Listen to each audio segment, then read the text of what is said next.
Hello लोइटा good morning we gets. आज के लेसन में हम सीखने वाले एक नया concept that's going to be very very interesting. Concept का नाम है रेडे वेंडोंग। ये रेडे वेंडोंग क्या होता है बाबा? It's like idioms and phrases, जो इंग्लिश में बोलते हैं ना idioms and phrases, and Hindi में क्या बोलते हैं उसको? मुहावरा। ठीक है, फाइन। तो ये इडियम्स एंड फ्रेजेस क्या होते हैं? Basically they are the combination of words that's called phrase, जो अपने लिटरल मीनिंग से हट के थोड़ा सा अलग मीनिंग देते हैं। फाइन।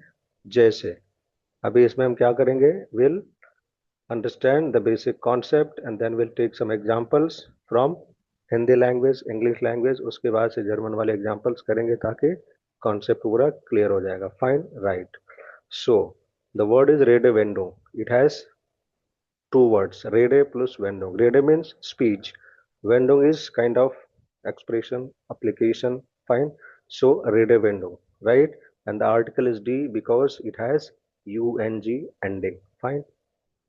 सो इंग्लिश में इसको बोलते हैं idioms and phrases, idiomatic use.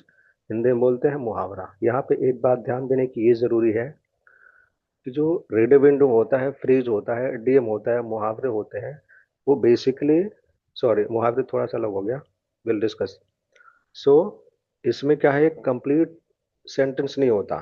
It's a phrase होता है, पार्ट ऑफ सेंटेंस होता है, जो एक अलग सा हट के मीनिंग देता है अपने लिटरल मीनिंग के अलावा, और उसमें उसको हम एक स्ट्रक्चर दे के पूरा सेंटेंस बनाते हैं, then it gives the meaning.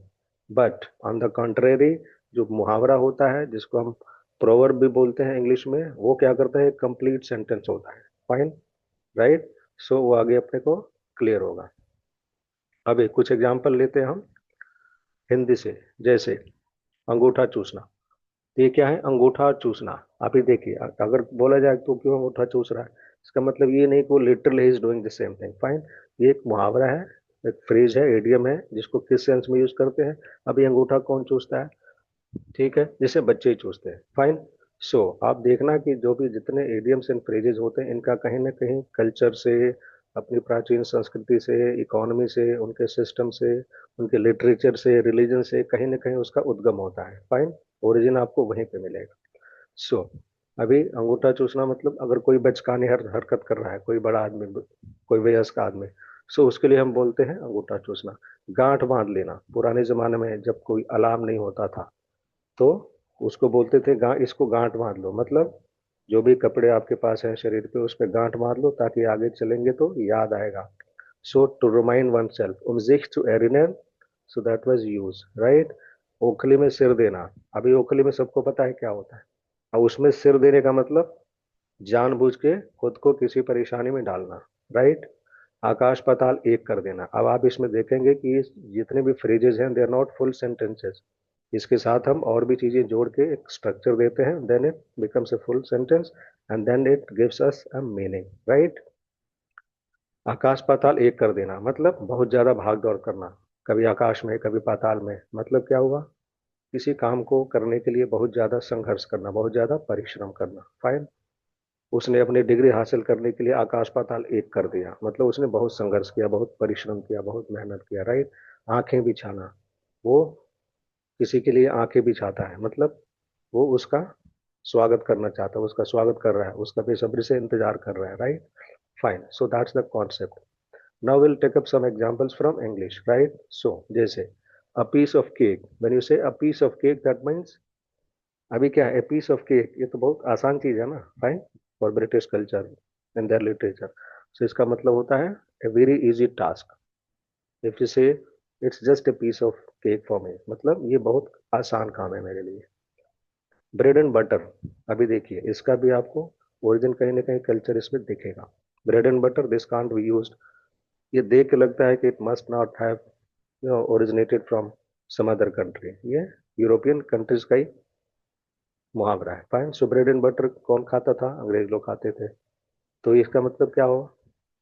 The meaning is अपना ब्रेड एंड बटर यानी रोजी रोटी, जो आजीविका है, जिसको इंग्लिश में बोलते हैं लिविंग भी बोलते हैं।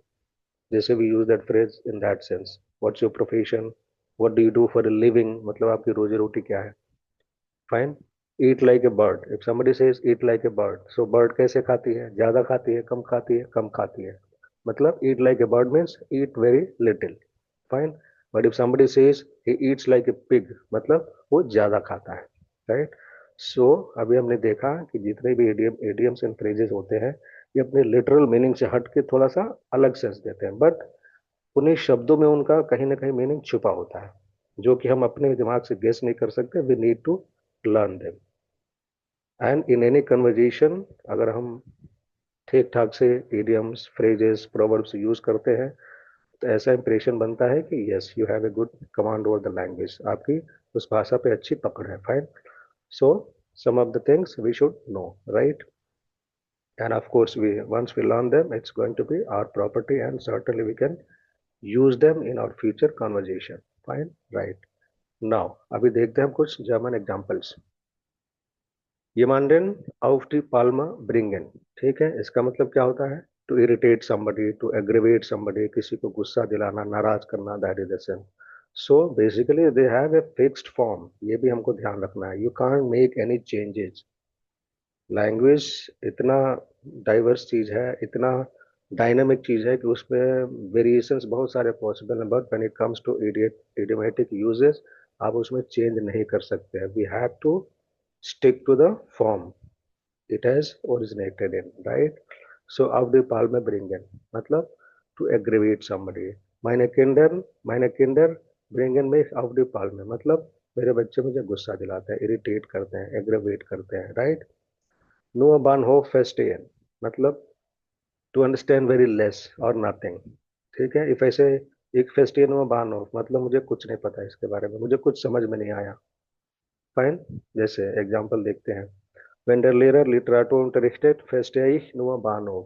Wenn der Lehrer Literatur unterrichtet, verstehe ich nur Bahnhof मतलब जब टीचर लिटरेचर पढ़ाते हैं तो हमें कुछ समझ में नहीं आता. It's like it's all Greek to me. ठीक है, दैट इज अनदर इडियम्स.